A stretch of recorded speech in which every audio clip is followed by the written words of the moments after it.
नमस्कार। मैं विशंबर प्रसाद, ज्योतिषी, कांग्रेस मैदान रोड, कदम कुआं, पटना 3 में पिछले 45 वर्ष से ज्योतिष कार्य में संलग्न हूँ। आज हम आपके सामने शनि के बारे में कुछ चर्चाएं करेंगे। 29 अप्रैल 2022 को शनि सुबह 9:30 बजे के लगभग अपने मकर राशि को छोड़कर कुंभ राशि में प्रवेश करने जा रहे हैं। उसी के बारे में आज आपसे हम कुछ बातें करने जा रहे हैं। पहले तो ये समझिए शनि क्या है। शनि सूर्य से बहुत दूर, लगभग 886 मिलियन माइल दूर है। वहाँ तक सूर्य की रोशनी बहुत कम या नहीं पहुँच पाती है, इसलिए वो अंधेरे में और बिल्कुल ठंडा आइसी प्लैनेट उसको कहते हैं। उसका डायमीटर 75,000 माइल्स है। यह बृहस्पति से छोटा है। इसको सूर्य की परिक्रमा करने में 29.5 वर्ष लगता है। लगभग 30 महीना एक राशि में ही रहते हैं। शनि को शनैचर कहा जाता है। शनैचर, शनै शनै चढ़ने वाला। इसकी गति बहुत ही धीमी है, शनै शनै चलता है। जिस दूरी को चंद्रमा 2.25 दिन में तय कर लेता है, उस दूरी को तय करने में इसको 30 महीना लगता है। शनि को लंगड़ा भी कहा जाता है। लंगड़ा शनि। इंद्रजीत रावण के पुत्र के जन्म के समय रावण के द्वारा इनका पैर काट दिया गया था, इसलिए उस समय से ये लंगड़ा चलते हैं। मतलब गति इनका बहुत धीमा हो चुका है। शनि 2 राशि के स्वामी होते हैं, एक मकर, दूसरा कुंभ। मकर जो है सो पृथ्वी तत्व राशि और कुंभ जो है सो वायु तत्व राशि। इसलिए जितने राशि वायु तत्व हैं या जितने राशियाँ पृथ्वी तत्व हैं, उनके साथ इनका मित्रवत व्यवहार होता है। पृथ्वी तत्व में मकर राशि, वृषभ राशि और कन्या राशि आता है, जिसका स्वामी शनि, शुक्र और बुध। वायु राशि, वायु तत्व में तुला, कुंभ और मिथुन आते हैं, जिसका भी स्वामी शनि, शुक्र और बुध है। तो ये तीनों आपस में मित्र हैं। शनि सूर्य पुत्र हैं, तो सूर्य की जो रखैल, या यूँ कहिए कि सूर्य के पत्नी अपने जगह एक दासी को अपना प्रतिबिंब देकर रख दिया था, उन्हीं का पुत्र शनि है। तो शनि में वो सारे गुण और शक्तियाँ हैं जो सूर्य में है। अंतर सिर्फ इस बात का है कि सूर्य उजाला का प्रतीक है, तो शनि अंधकार का प्रतीक है। सूर्य बहुत गर्म है, तो शनि बहुत ठंडा है। सूर्य के सप्तम में, सिंह राशि के सप्तम में कुंभ है, तो ऑलवेज कुंडली में सप्तम स्थान कंपटीटर का होता है, विरोधी का होता है। तो 2 राशियाँ जो कर्क और सिंह है, उसके सप्तम राशि मकर और कुंभ होते हैं। तो ये दोनों राशि सूर्य, जिसका स्वामी जो सिंह का स्वामी है, और चंद्रमा जो कर्क का स्वामी है, उसका ये विरोधी है, अर्थात शत्रु है। शनि जो है सो गुरु के साथ सम व्यवहार रखता है, ना अच्छा ना खराब। राहु शनि का प्रतिबिंब माना जाता है, इसलिए राहु शनि का प्रतिछाया है, अपना है। परंतु केतु मंगल का प्रतीक माना जाता है। शनिवत राहु, कुजवत केतु, तो केतु दूसरे ग्रुप में चले जाते हैं। शनि 29 अप्रैल को जब कुंभ में प्रवेश करेंगे तो कुंभ इनका मूल त्रिकोण राशि, तो 12 राशियों पर इनका क्या प्रभाव होगा उसी के बारे में आज चर्चा करते हैं। शनि 3 नक्षत्र का स्वामी है। पुष्य जो जल तत्व राशि कर्क में है, अनुराधा जो वृश्चिक राशि जल तत्व में है, और उत्तराभाद्र जो मीन जल तत्व राशि में है। शनि की 3 दृष्टियां हैं, तीसरा, सप्तम और दशम दृष्टि। तो कहा जाता है, ज्योतिष का एक सूत्र है, स्थान हानि करो जीवा और स्थान वृद्धि करो शनि। तो सूत्र कहता है कि जिस स्थान पर शनि स्थित होते हैं उस स्थान का वृद्धि करते हैं, लेकिन इनका दृष्टि बहुत ही नाशक है। इनकी दृष्टि जिस चीज़ पर पड़ जाए उस चीज़ का नाश हो जाता है। तो आइए अब देखते हैं कि 12 राशियों में शनि का क्या प्रभाव होता है। तो सबसे पहले मेष राशि। मेष राशि में शनि एकादश भाव में होंगे, तो एकादश भाव आय स्थान का स्वामी है, तो एकादश में होने से आय की वृद्धि होगी। जातक का कैरियर प्रगतिशील रहेगा, जातक की आमदनी बढ़ेगी, जातक के नए नए व्यवसायों से लाभ होगा, जातक के कार्य क्षेत्र और अधिकार क्षेत्र में वृद्धि होगी। लेकिन इसकी तीसरी दृष्टि मेष राशि पर नीच का होगा, तो मेष राशि वालों के लिए यह गोचर स्वास्थ्य के लिए हानिकारक है। खास करके ठंडा जनित रोग, सिर संबंधी विकार और हड्डी तथा स्नायु साइटिका नस संबंधी परेशानियां होगी। सप्तम दृष्टि इसका पंचम भाव पर होगा और वह भी शत्रु क्षेत्री। तो परिवार में संतान पक्ष से चिंताएं होगी या संतान से विरोध होगा, इस चीज़ का कष्ट उन्हें झेलना होगा। और दशम दृष्टि इनकी आपको आयु भाव में होगी, तो शनि आयु का कारक है, तो आयु की वृद्धि होगी।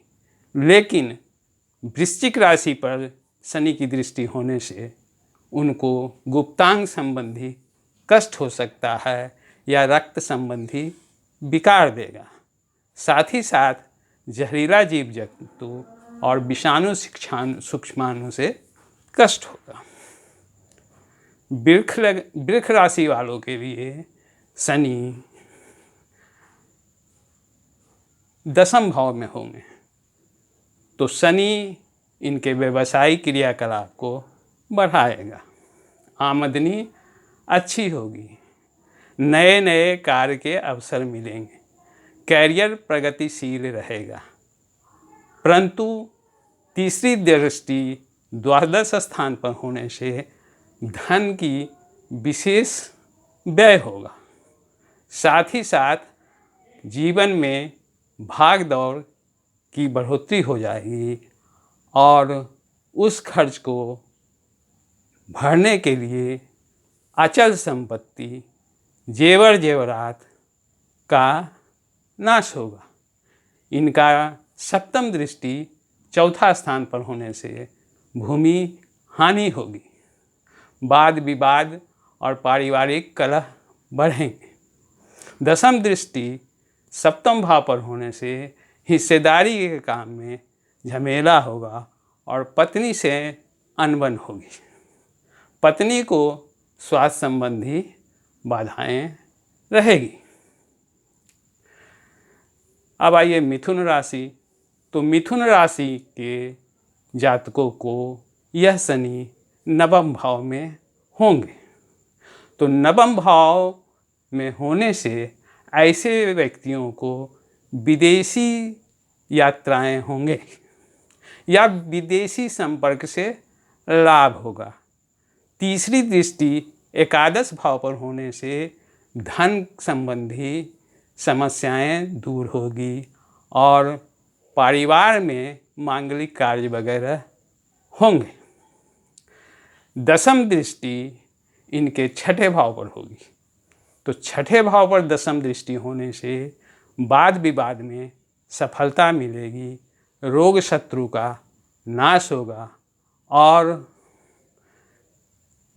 बकाया रकम की प्राप्ति होगी तथा ये अपने आमदनी को बढ़ा सकेंगे। कर्क राशि वालों के लिए शनि 8वें भाव में गोचर करेगा। तो यहाँ अष्टम का दोष जातक को होता है, परंतु अष्टम के आयु भाव के कारक होने के चलते यहाँ आयु संबंधी कोई झमेला नहीं होगा, परंतु तीसरी दृष्टि कर्म क्षेत्र पर पड़ने से कर्म का नाश करेगा। ऐसे व्यक्ति को कार्य का अवसर हाथ से छूटेंगे, बेरोजगारी से परेशानी होगी, धन की हानि होगी और सिर संबंधी विकार, स्नायु संबंधी विकार होंगे। सप्तम दृष्टि द्वितीय भाव पर होने से स्वास्थ्य संबंधी बाधा होगी, पारिवारिक कलह होंगे, जमीन जायदाद संबंधी वाद विवाद होंगे। दसम दृष्टि पंचम स्थान में होने से परिवार में संतान पक्ष से कष्ट देगा, मानसिक उत्पीड़न लेगा, निर्णय लेने में अक्षमता होगी तथा हीनता की भावना बढ़ जाएगी। सिंह राशि वालों के लिए शनि सप्तम भाव में गोचर करेंगे। तीसरी दृष्टि भाग्य भाव होने से भाग्यहीनता का लक्षण होगा तथा शादी विवाह में अनावश्यक अड़चन और विलंब होंगे, दाम्पत्य जीवन में असुविधा होगी। सप्तम दृष्टि लग्न चंद्र राशि पर होने से मानसिक विकलता बढ़ेगी, विक्षुब्धता रहेगी, स्वास्थ्य संबंधी बाधा होगा। दसम दृष्टि चौथे स्थान पर होने से सुख का नाश करेगा, जमीन जायदाद संबंधी झमेला होगा, रक्त संबंधी विकार देगा। कन्या राशि वाले को छठे भाव में शनि होने से शत्रु रोग का नाश करेगा। तीसरी दृष्टि अष्टम भाव पर होने से आयु संबंधी परेशानियां होगी, अकस्मात चोट चपेट से कष्ट होंगे। सप्तम दृष्टि व्यय भाव होने पर होने से अनावश्यक धन का खर्च बढ़ेगा, कार्यों की सफलता में विलंब होंगे, मानसिकता विक्षुब्ध और असंतुलित रहेगा। दसम दृष्टि तीसरे भाव पर होने से पराक्रम की वृद्धि होगी और संघर्ष में सफलता मिलेगी। पड़ोसियों से अनावश्यक तनाव, सहोदर से कष्ट होगा। तुला राशि वालों के लिए शनि पंचम में योग कारक होंगे। चूँकि चौथे और पंचम का स्वामी होके पंचम में स्थित होने से यह राजयोग बनाता है। संतान पक्ष से खुशी होगी, पारिवारिक सुख सुविधा बढ़ेगी, परिवार में मांगलिक कार्य होंगे और मानसिकता संतुलित रहेगा। परंतु तीसरी दृष्टि सप्तम भाव पर होने से हिस्सेदारी के कार्य में झमेला होगा और दाम्पत्य जीवन में कटुता का अनुभव होंगे। सप्तम दृष्टि एकादश भाव में होने से धन का लाभ होगा, नए नए आय के स्रोत बनेंगे, राज्य पक्ष से सहयोग मिलेगा, सामाजिक प्रतिष्ठा उम्दा रहेगा। दसम दृष्टि धन भाव में होने से धन संबंधी समस्याएं रहेगी और परिवार में असुविधा होगा, परंतु संतान परिवार में पारिवारिक सदस्यों की संख्या बढ़ेगी। वृश्चिक राशि वालों को चौथे में शनि होने से जमीन जायदाद संबंधी परेशानियां होंगे, परिवार में कलह होगा, वाद विवाद में धन का हानि होगा, अनिद्रा और दुस्वप्न से बाधा होगी, उदर स्नायु रक्त संबंधी विकार देंगे। परंतु तीसरी दृष्टि छठे भाव में होने से शत्रु का नाश करेगा, बकाया रकम की प्राप्ति होगी, विरोधी परास्त होंगे। सप्तम दृष्टि दसम भाव पर होने से राज्य पक्ष से लाभ देगा और मान सम्मान प्रतिष्ठा बढ़ेगी, कंपटीशन में सफलता मिलेगी और नए नए संपर्क से लाभ होगा। दसम दृष्टि जब चंद्र राशि पर होगा तो ये मानसिक विक्षुब्धता और विकलता देगा तथा स्वास्थ्य संबंधी बाधाएं होंगी। धनु राशि वाले के लिए तीसरे भाव का शनि शुभ फलकारक होंगे, पराक्रम में बढ़ोतरी होगी, आसपास की यात्राएं होंगे, कैरियर में सफलता मिलेगी और आर्थिक सबलता बढ़ेगी। तीसरी दृष्टि पंचम भाव पर होने से संतान संबंधी बाधा होगा तथा निर्णय लेने में द्वंद्व होंगे, साथ ही साथ धन का हानि होगा और शेयर मार्केट के काम में बहुत ही सूझबूझ से काम लेना होगा। सप्तम दृष्टि भाग्य भाव पर होने से भाग्य की वृद्धि होगी, लंबी लंबी यात्राएं होंगी, नवीन संपर्क से लाभ होगा, विदेशी सहयोग से सबलता बढ़ेगी। दसम दृष्टि इनका व्यय भाव पर होगा तो अनावश्यक खर्च बढ़ेंगे और यात्राएं कष्टप्रद होगी, साथ ही साथ चोट चपेट की भी संभावना है, नेत्र और उदर संबंधी विकार देंगे।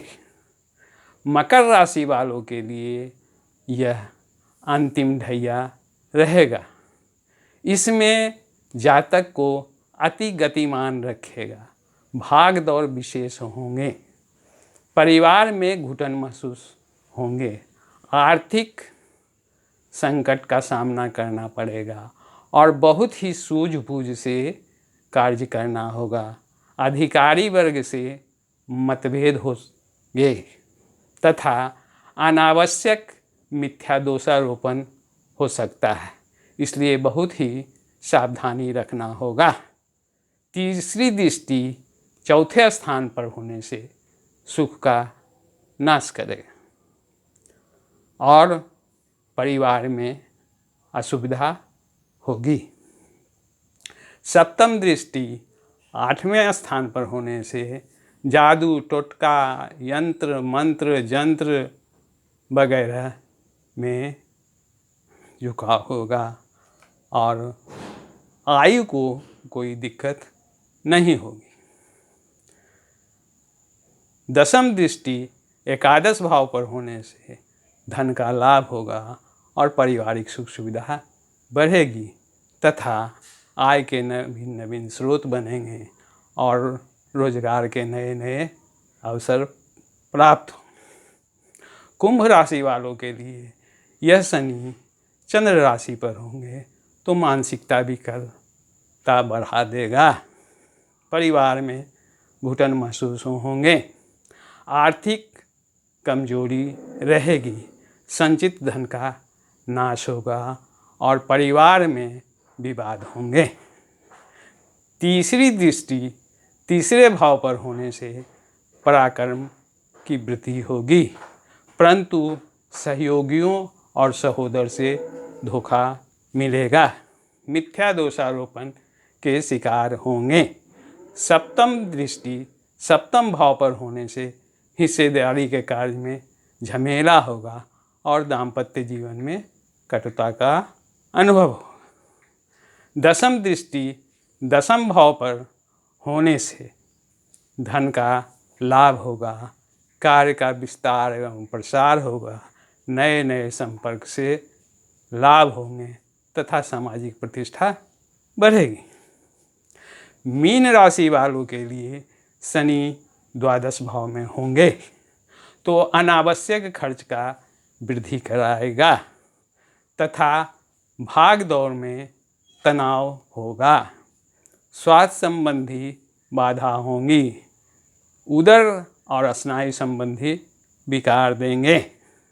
तीसरी दृष्टि धन भाव पर होने से परिवार में घुटन महसूस होगा तथा संचित धन में ह्रास करेगा, जमीन जायदाद संबंधी झमेले होंगे।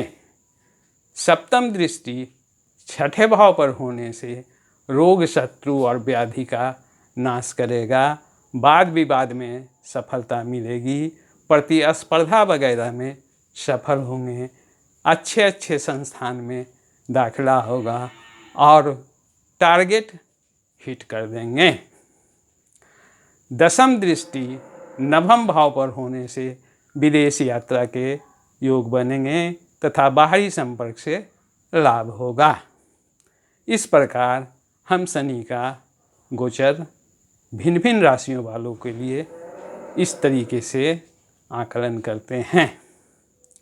शनि की शांति के लिए शनि स्तोत्र का पाठ करें और लोहे का अंगूठी धारण करें, शनिवार को उपवास रखें तथा शनि स्तोत्र का जाप करें।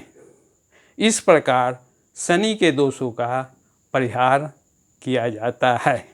हनुमान चालीसा और सुंदरकांड का नित्य पाठ करना चाहिए तथा शनिवार को